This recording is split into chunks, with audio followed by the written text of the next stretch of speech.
እንደማይቻል ነገረናችሁ ከሆነ ልክ አይደለም።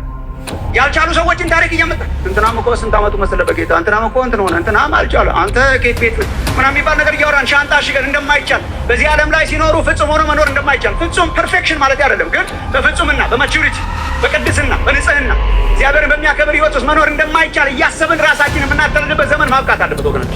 ታዲያ እኛ ሻንጣ እናሽግም፣ እግዚአብሔር የተናገረው በሕይወታችን ይሆናል። ፈጽሞ ተስፋ ቆርጠን አንጀምረው። ሞቲቬትድ መሆን ያስፈልጋል። በልባችን መታደስ እየተለወጠን ያን ቀን ኢየሱስን ፊት ለፊት እስከምናየው ድረስ የእርሱን መልክ እስክንመስል ድረስ በልባችን መታደስ እንለወጣለን። ለዚህ ስለሆነ እግዚአብሔር ይጠራል።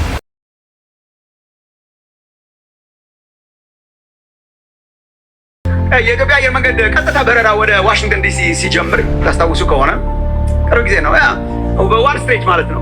ዋን ስትሬች የሚባለው ሲጀምር ማስታወቂያው ምንም አልረሳውም እስካሁን። ማስታወቂያው ሁለት ኩርሲ ነገር ነው የሚመስሉት። እነዚህ መቀመጫ ነገሮች ላይ አንድ ጎልማሳ ሰው ከረባት ያደረገ ፀጉሩ ገባ ማለት የጀመረ እንደኔ አንድ እግሩ አንደኛዋ እቺ ኩርሲ ማስቀመጫ ነገሯ አዲስ አበባ ትላለች፣ አንደኛዋ እዚህ ጋር ያለችው ዋሽንግተን ዲሲ ትላለች። እና ሰውየው እግሮቹ እንደዚህ ሆነው ማለት ነው እና ከረባቱን አድርገው ምናምን እስካሁን ድረስ አይኔ ያለ ይኸው እንደዛ ነገር ነን ነው። የእግዚአብሔር ፈቃድ አለ፣ ደግሞ የዚህ ዓለም ሀሳብ አለ። እና ራሳችንን እንዴት ታገኘዋለህ ብትል ያ የዋሽንግተን ዲሲ ማስታወቂያ ነገር ነው። አንዳንድ ጊዜ ስናስብ በጣም መንፈሳዊ እንሆናለን፣ አንዳንድ ጊዜ ደግሞ ስንወጣ ይታገለናል። እንደዛ አይነት ነገር ነው።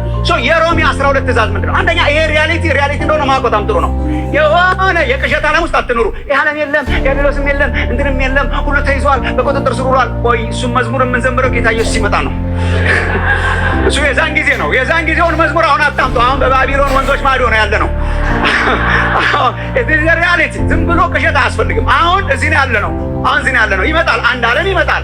አንድ እግራችን ሙሉ ለሙሉ ተነቅሎ እዚያኛው ዓለም የምንገባበት ዘመን ይመጣል። ያ ትግል የሌለው ዓለም ነው። ዲያብሎስ የለም፣ ኃጢአት የለም፣ እንባ የለም፣ ትግል የለም፣ ተወግዷል ማለት ነው። በቃ እሱን አሁን መጽሐፍ ቅዱስ ከእንግዲህ ወዲህ ነው የሚለው። ራእይ ከእንግዲህ ወዲህ አይሆንም የሚለውን ከእንግዲህ ወዲህ አትበሉ አለ። ሪያሊቲ ማወቅ በጣም ጥሩ ነው። አንዱ የጠላት ዲሰፕሽን ይሄ ስለሆነ ማለት ነው። ሮሜ 12 የመጀመሪያዎቹ ቁጥሮች አንዱ መልእክት የእግዚአብሔርን ፈቃድ ምሰሉ እንጂ ይህንን ዓለም አትምሰሉ። ሁለቱ ዓለሞች ታያቸውን። የእግዚአብሔርን ፈቃድ ዓለም ምሰሉ እንጂ ይህንን ዓለም አትምሰሉ። ይሄ ነው ትእዛዙ። የእግዚአብሔር ፈቃድ በጎ ደስ የሚያሰኝ ፈትነን የምናውቀው ዓለም አለ። የእግዚአብሔር ስታንዳርድ አለ። የእግዚአብሔር ፈቃድ አለ ለሕይወታችን። የዚህ ዓለም ሀሳብ አለ። በዚህ መካከል ነው የምንኖረው።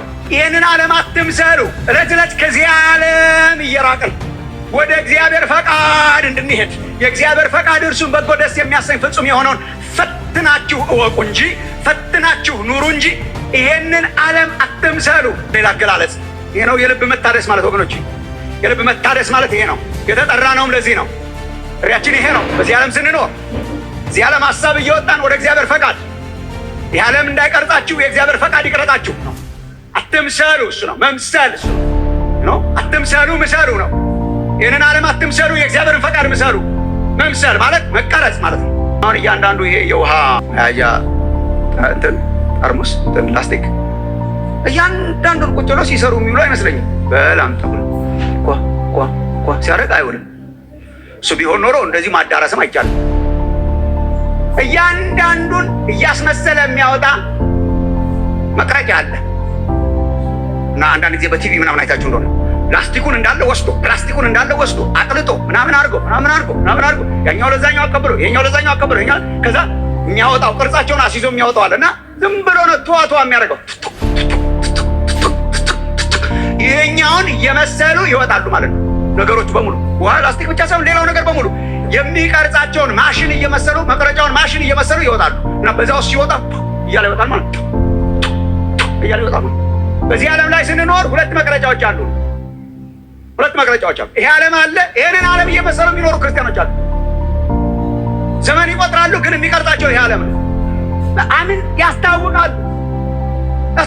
አስተሳሰባቸው፣ አነጋገራቸው፣ አወጣጣቸው፣ አገባባቸው በየዕለቱ ዕለት እየቀረጻቸው ያለው ይሄ ዓለም ነው።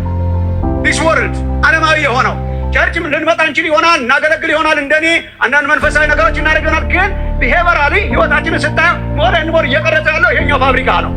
እኛ ሌላ አማራጭ አለ። ምን የሚባል የእግዚአብሔር ፈቃድ ደግሞ ይባላል። ይሄኛው ዓለም እንዲቀርጻችሁ አትፍቀዱ፣ አትምሰሉ። ሞርፌ ሜታሞርፎሲስ የሚለው ቃል ከዚህ ነው የመጣው። ይሄ ፎርም አይስጣችሁ፣ ይሄ ዓለም ፎርም አይስጣችሁ።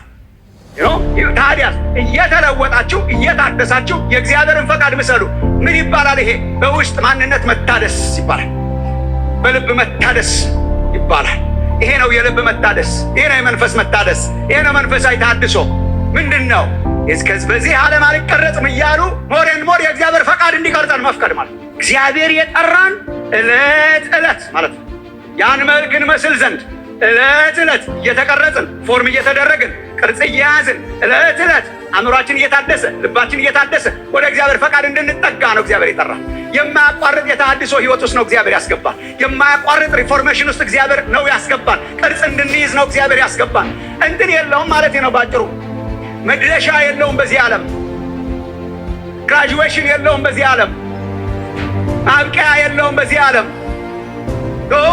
አንድ ዓመት 2 ዓመት 3 ዓመት እያለን ስንሄድ አሁንም ጥሪያችን አንድ ነው። ምን? ይህንን ዓለም አትምሰሉ፣ የእግዚአብሔርን ፈቃድ ምሰሉ። በልባችሁ መታደስ ተለወጡና እግዚአብሔር የመታደስ ዘመን ያርግልን። በውስጥ ማንነታችን መታደስ ኮምፕሊኬትድ ሀሳብ አይደለም ወገኖች። መታደስ ማለት በቃ እየራቁ ከዚህኛው ፋብሪካ እየራቁ ወደዚህኛው ፋብሪካ መጠጋት ማለት ነው። እሱና እየሞከርን ነው የሚሉ ሰዎች አሉ።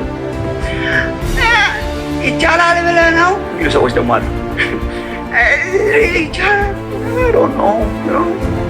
ብዙ ዓመት ሞክሬዋል። ተነሳሽነት የሚባል የለንም የሚያስብል አይደለም። አሁን ተነስተህ ያዘው ምናምን የምንለው ርዕሰ ጉዳይ አይደለም። አሁን እኛም አንላችሁም ብንላችሁም አታረጉት።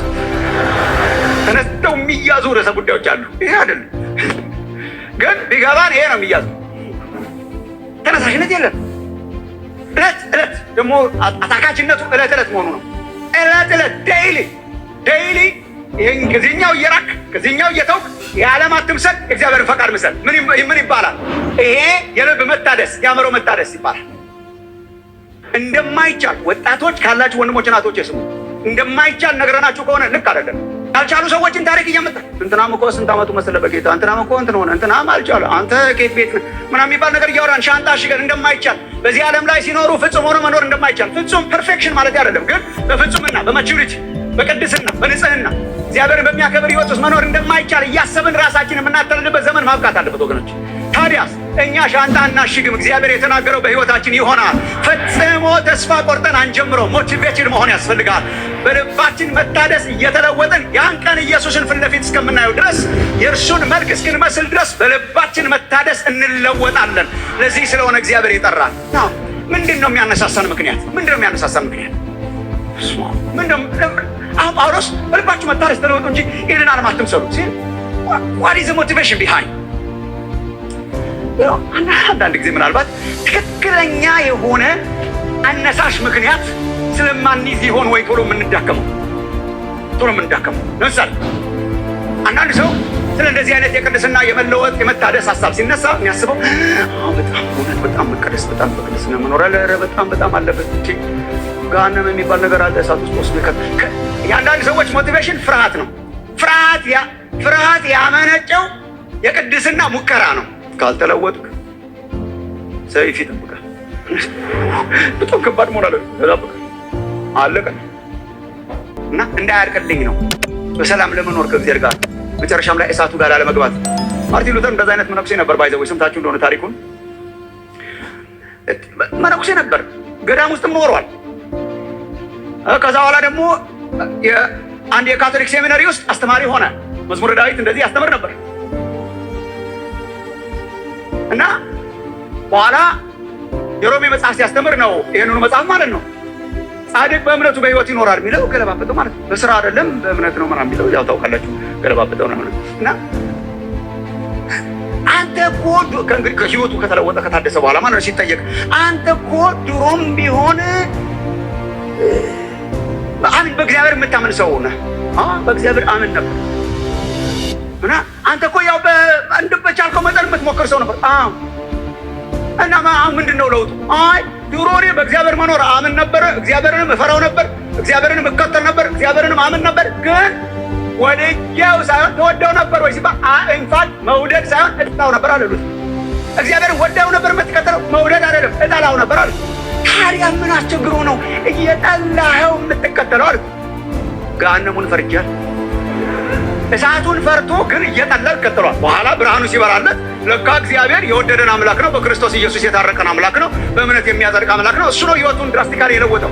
በፍርሃት መከተል፣ በፍርሃት የሚከተሉ ሰዎች አሉ። የፍርሃት ቅድስና፣ የፍርሃት ኑሮ፣ የፍርሃት እንትን፣ የፍርሃት ኢሞሽን ወገኖች። እሱ በምን ማለት ፍርሃት የሰውን ልጅ ኮምፕሊትሊ ሊለውጥ አይችልም። እንዴት እኔ ራሱ የሚሰቀጥጥ ህይወት ይመስለኛል። አሁን እሳት ፈርቶ ለእግዚአብሔር መኖር እስቲ ያስበው። ወደኸው ሳይሆን ወድጄ ነው ጌታን ታመልካለህ፣ ወድጄ ነው። እንዴት ነው አንዳንድ የኃጢአት ነገሮችህን ለመተው እየሞከርክ ነው? ወድጄ ነው። በዚህ ከቀጠልኩ አለቀልኛ። ይሄ በጣም ወንዝ አያሻግርም። ፍርሃት ያመነጨው ነው። ፍርሃት ያመነጨው ከእግዚአብሔር ጋር የትራፊክ ፖሊሶቹን አይነት ድብብቆች ነው የምንጫወተው። እና ብዙ ቦታ እንደዛ ነው። ፖሊስ ስናይ የምንናዳባት ጨዋነትና ፖሊሱ ካለፍን በኋላ የምንለው አንድ እኮ አይደለም። ለምን ህግ አክባሪ አሪፍ ሰዎች ሆነን እኮ አይደለም። ህጉ ለውጦን ሳይሆን ፖሊስ ፈርተን ነው። እግዚአብሔርን የትራፊክ ፖሊስ አይነት ጨዋታ የሚጫወቱ ክርስቲያኖች አሉ። በቃ የሆነ አስፈራሪ ነው፣ ከዛን የሆነ ከሱ መውጣት ያስፈልጋል።